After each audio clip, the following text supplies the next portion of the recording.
Bismillahirrahmanirrahim. Assalamualaikum warahmatullahi wabarakatuh. Saya Anissa Kuatulain, mahasiswi dari jurusan Bahasa dan Sastra Arab 2A dengan NIM 2213600013. Di sini saya akan menjelaskan mengenai artikel saya dengan judul Ikhtilaf Para Ulama dalam menentukan sumber landasan kaidah nahwu. Untuk memenuhi tugas dalam mata kuliah Nahwu 1 yang diampu oleh Dr. Haji Aang Saifulillah MA. Namun sebelum itu, saya akan terlebih dahulu menjelaskan mengenai definisi dan sejarah ilmu nahwu. Yang pertama yaitu definisi ilmu nahwu. Nahwu merupakan bentuk masdar dari kata naha yanhu nahwan yang memiliki banyak arti, diantaranya adalah al-qasd tujuan, al-bayan penjelasan, al-naw jenis, al-jihah sisi, al-syab seperti, dan al-bad sebagian. Dalam kitab Jami'ud Durus karangan Syekh Mustafa, ilmu nahwu didefinisikan sebagai ilmu yang mempelajari prinsip-prinsip untuk mengenali kata per kata bahasa Arab dari sisi i'rab atau perubahan harokat dan binanya atau susunan kata. Imam Asyuyuti berkata, ulama telah sepakat bahwa ilmu nahwu merupakan cabang ilmu yang dibutuhkan oleh semua cabang ilmu lainnya. Terlebih lagi ilmu tafsir dan hadis. Maka sesungguhnya tidak boleh bagi seorang pun berbicara tentang kitabullah dan sunnah Rasulullah, melainkan ia paham bahasa Arab karena Al-Quran berbahasa Arab. Jadi jika kita tidak paham mengenai bahasa Arab, apalagi mengenai kaidah-kaidahnya, maka kita tidak boleh sembarangan berbicara mengenai Al-Quran dan hadis. Untuk mempelajari Al-Quran yang bertuliskan bahasa Arab, tentu kita butuh cara ataupun metode untuk memahami kajian bahasa Arab tersebut. Apa salah satu caranya? Nah, yaitu dengan cara mendalami ilmu nahwu. Oleh karena itu, ada yang berpendapat bahwa menurut kaidah hukum Islam, mempelajari ilmu nahwu wajib bagi siapapun yang ingin mempelajari Al-Quran dan kitab-kitab yang dikarang oleh para ulama.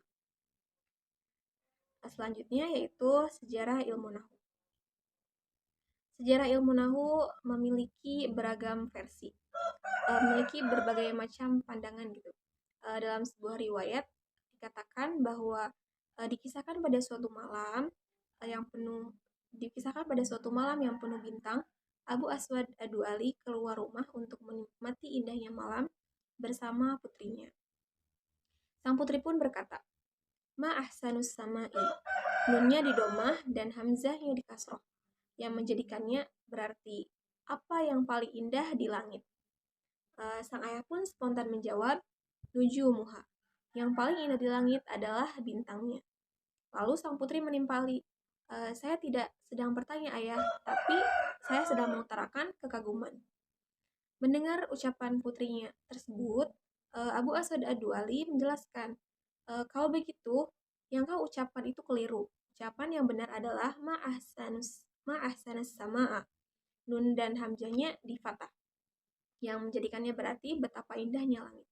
Jika kau mengatakan ma ahsanus sama'i, maka artinya kau sedang bertanya apa yang paling indah di langit, dan itu tidak tepat untuk mengungkapkan apa yang kamu maksud.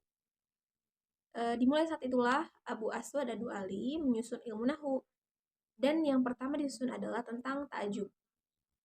Selanjutnya dikisahkan pula pada versi lain saat Abu Aswad Ad-Du'ali melewati seseorang yang sedang membaca Al-Quran. Saat itu ia mendengar sang qori membaca surat At-Taubah ayat 3 dengan ucapan innallaha bari'um minal musyrikina wa rasulihu, dengan mengkasrohkan huruf lam pada kata rasuluhu yang seharusnya kata tersebut di doma, yang menjadikan artinya itu sesungguhnya Allah berlepas diri dari orang musyrik dan rasulnya. Hal tersebut menyebabkan arti dari kalimat tersebut menjadi rusak dan menyesatkan, yang dimana seharusnya kalimat tersebut itu dibacakan dengan lafaz innallaha bari'um minal musyrikina wa rasuluhu, yang artinya sesungguhnya Allah dan Rasulnya berlepas diri dari orang-orang musyrikin. Pada saat itu, karena mendengar perkataan tersebut, Abul Aswad Ad-Du'ali menjadi ketakutan ia takut keindahan bahasa Arab menjadi rusak dan gagahnya bahasa Arab tersebut menjadi hilang gitu. Padahal hal tersebut terjadi pada awal mula daulah Islam. Di samping itu ternyata hal tersebut disadari oleh Khalifah Ali bin Abi Thalib, sehingga ia memperbaiki keadaan tersebut dengan membuat pembagian kata eh, seperti bab ina dan saudaranya, bentuk idhofah atau penyandaran, kalimat ta'ajub atau kekaguman, kata tanya, dan selainnya. Kemudian Ali bin Abi Thalib berkata kepada Abu Aswad Ad-Du'ali, yakni unhu hadzan nahu, yang artinya ikutilah jalan ini. Dari kalimat inilah ilmu kaidah bahasa Arab disebut dengan ilmu nahu. Arti nahu secara bahasa adalah arah. Setelah itu kemudian Abu Aswad Ad-Du'ali melaksanakan tugasnya dan menambahi kaidah tersebut dengan bab-bab lainnya sampai terkumpul bab yang sekiranya sudah mencukupi. Selanjutnya dalam kajian usul nahwu terdapat perbedaan pendapat di antara kalangan para ulama yang berkenaan dengan jumlah dan jenis sumber kaidah nahwu. Yang pertama ada menurut Hafaf Hasanain. Menurutnya ada empat dalil yang sering digunakan oleh para ahli bahasa dalam penetapan kaidah nahwu. Yang pertama dalil nakli, termasuk ada Al-Quran, hadis Nabi SAW, dan kalam al-Arab dalam bentuk puisi dan prosa. Kedua dalil kias, ketiga ijma, dan yang keempat istishab al-hal. Setelah itu kedua ada Ibnu Jini. Beliau mengungkapkan bahwa ada 3 dalil nahwu itu, yakni dalil nakli, kias, dan istishab. Sedangkan Ibnu Al-Anbari beliau menyebutkan ada 3 juga, yaitu dalil nakli, kias, dan istishab al-hal. Ia tidak menyebutkan ijma sebagai dalil. Di dalam proses penetapan kaidah gramatika bahasa Arab, para ulama nahwu tentunya mereka berpijak pada sumber bahasa Arab. Ahmad menyatakan bahwa sumber nahwu terdiri dari 2 macam. Ada mashadir manqulah dan mashadir ma'qulah. Sumber al-manqul terdiri dari Al-Quran, hadis Nabi SAW, dan perkataan orang Arab, baik berbentuk syair maupun nasr. Adapun al-ma'qul terdiri dari kias dan istishab atau yang lainnya. Disebut demikian karena kedua sumber tersebut itu diperoleh melalui akal. Namun pada akhirnya sebagian besar para ulama sepakat gitu. Mereka sepakat menjadikan sumber landasan dalam perumusan kaidah nahwu itu disepakati ada 4, yaitu dalil sama atau naql, kias, dan istishab. Yang pertama ada sama atau naql. Menurut istilah yang dikemukakan oleh As-Suyuti, sama atau naql ialah setiap perkataan yang dipercaya kepasihannya yang mencangkup kalam Allah, yakni kalam Allah itu adalah Al-Quran, hadis Nabi, dan perkataan orang Arab, Muslim maupun kafir. Ibnu Al-Anbari dan As-Suyuti keduanya mereka itu sepakat bahwa naql atau sama memiliki 3 landasan utama. Memiliki 3 landasan utama yang berupa dalil yang pasti dalam membangun kaidah nahwu, yaitu Al-Quran, hadis Nabi, perkataan orang Arab baik berupa syair maupun prosa.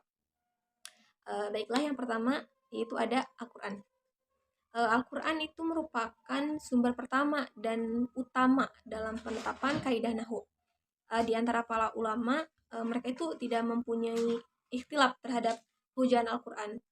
Mereka itu sudah sepakat bahwa Al-Quran itu adalah perkataan Arab yang paling fasih dan paling bisa diyakini kebenarannya dan jauh dari penyimpangan.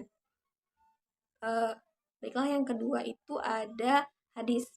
Alasan dijadikannya hadis itu sebagai sumber kedua setelah nahwu, setelah Al-Quran adalah merupakan hadis itu merupakan petunjuk kata. Selanjutnya yang kedua adalah hadis. Alasan dijadikannya hadis sebagai sumber kedua setelah Al-Quran karena hadis itu adalah petunjuk Al-Quran yang memerintahkan karena Al-Quran itu memerintahkan kita untuk menaati Rasulullah, dan fungsi hadis juga selain itu sebagai penjelasan mengenai ayat-ayat Al-Quran. Para ahli nahwu mereka sepakat bahwa Rasulullah merupakan orang yang paling fasih bacaannya. Oleh karenanya, apabila hadis yang disampaikan oleh Nabi riwayatnya sahih, maka tidak ada keraguan dan alasan untuk menolaknya.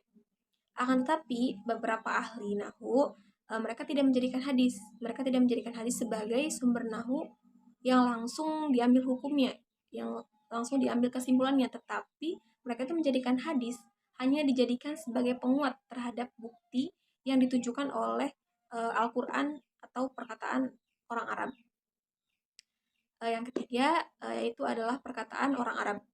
Perkataan orang Arab merupakan sumber yang ketiga dari usul nahu.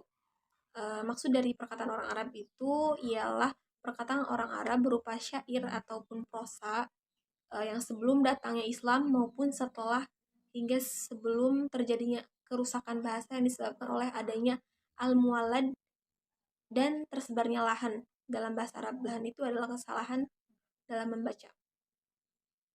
Sumber yang kedua itu adalah ijma.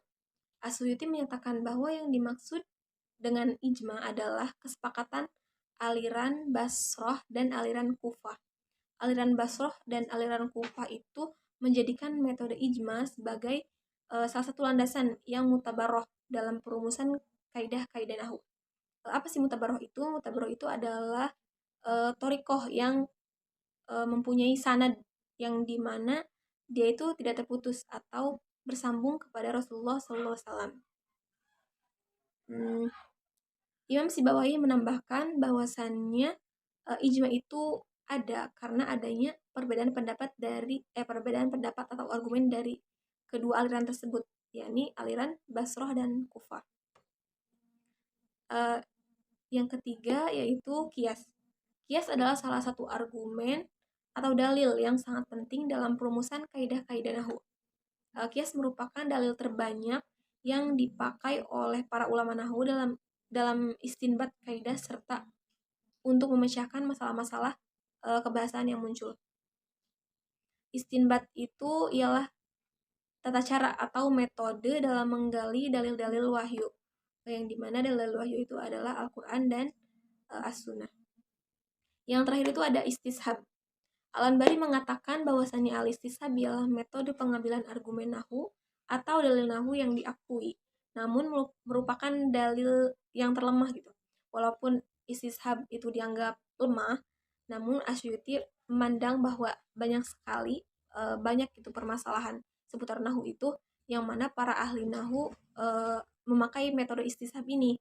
Mereka memakai metode ini sebagai argumen atau dalil dan bahkan jumlahnya itu tidak terhitung. Mungkin itu saja yang dapat saya sampaikan, kurang dan lebihnya mohon maaf. Hadanallahu wa yakum ajma'in ila siratal mustaqim. Wassalamualaikum warahmatullahi wabarakatuh.